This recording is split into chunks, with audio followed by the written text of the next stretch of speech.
বাইরে শত্রুকে হারানোর আগে নিজের ভেতরকে স্ট্রং করতে হয়। আমাদের ভেতরে যে হিংসা আছে, আমাদের ভেতরে যে দুর্বলতা আছে, পাঁচটা মানুষকে আপনি কিছুদিন মোটিভেট করতে পারবেন, সারা জীবনের জন্য পারবেন না। পৃথিবীর প্রথম মোটিভেশনাল স্পিকার ভগবান শ্রীকৃষ্ণ আমাদের শিখিয়ে গেছিলেন। কুরুক্ষেত্র যেমন যেটা প্রাসঙ্গিক ছিল, আজকে 2023 সালেও কিন্তু সেটা সমানভাবে প্রাসঙ্গিক। এই ভিডিওর মধ্যে আমরা আজকে জানবো শ্রীমদ্ ভগবত গীতায় ভগবান শ্রীকৃষ্ণ কুরুক্ষেত্র বা ধর্মক্ষেত্রে যে শিক্ষা দান করেছিলেন, যদি আমি আপনি আমাদের প্রতিদিনের জীবনে মেনে চলি, ফলো করি, তাহলে আমরা আমাদের জীবনের যে কোনো সফলতার জায়গায় পৌঁছতে পারবো। শ্রীমদ্ ভগবত গীতা থেকে আমরা কি জানতে পারি? নাম্বার 1, কোন প্রতিজ্ঞা, কোন সন্ধি, কোন প্রকার দিব্যি কখনোই চিরস্থায়ী হয় না। সুতরাং এগুলো কোনোটাই পার্মানেন্ট নয়, কিন্তু অধিকাংশ মানুষ আমরা পার্মানেন্ট মনে করে ভুল করি। যদি সেগুলোকে পার্মানেন্ট মনে করে ভুল করে ফেলি, তাহলে পিতামহ ভীষ্ম কিংবা কর্ণের মতো আমাদেরকে সবসময় অধর্মের স্বাদ দিতে হবে। নাম্বার 2, শত্রুর কখনো শেষ রাখা উচিত নয়।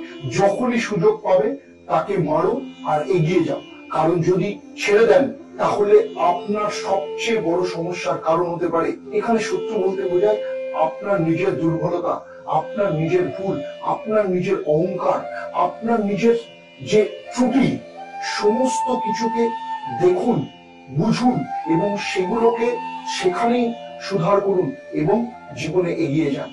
নাম্বার 3, আসল যুদ্ধক্ষেত্র বা সংসারের যুদ্ধক্ষেত্রে কখনো সংখ্যা ইম্পর্টেন্ট নয়, ইম্পর্টেন্ট হচ্ছে আপনার নীতি বা রণনীতি। আমাদের শরীরে যে 7খানা চক্র আছে, সেই 7খানা চক্রের মধ্যে 2টো চক্র ভীষণ ইম্পর্টেন্ট আপনাকে এগিয়ে নিয়ে যাওয়ার জন্য।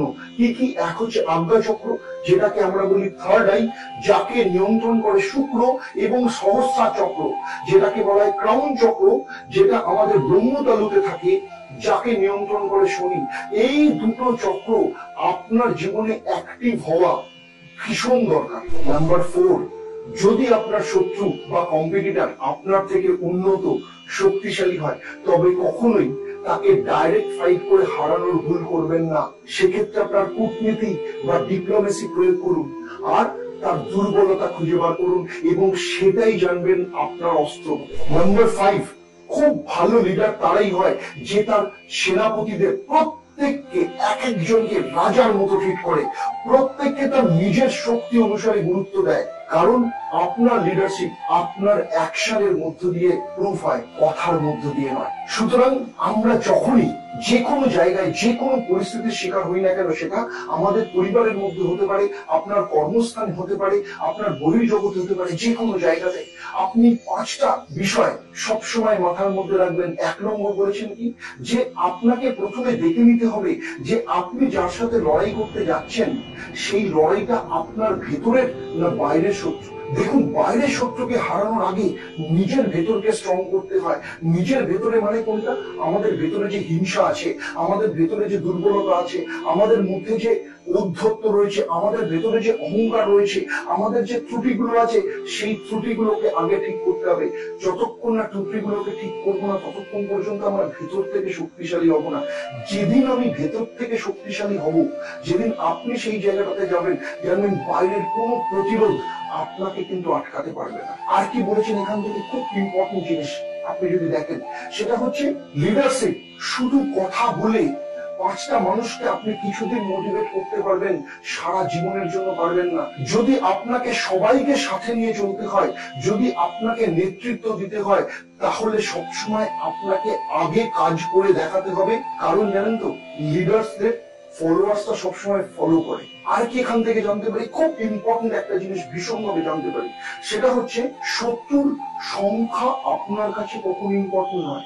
আপনার কম্পিটিটর, আপনি আগে ব্যবসা করছেন, আপনি যে কোনো জায়গায় গেছেন, আপনার কম্পিটিটর কতজন আছে ইম্পর্টেন্ট নয়। ইম্পর্টেন্ট হচ্ছে আপনি কি পলিসি নিচ্ছেন, আপনি কি নীতি নির্ধারণ করছেন আপনার ব্যবসাকে এগোনোর জন্য, আপনি আপনার জীবনকে এগোনোর জন্য কি কি পদ্ধতি নিচ্ছেন, আপনার গ্রোথকে নিয়ে আসার জন্য কি কি স্কিল নিজের মধ্যে ডেভেলপ করছেন, যেটা অন্যের থেকে আপনাকে সব আলাদা করে রাখবে।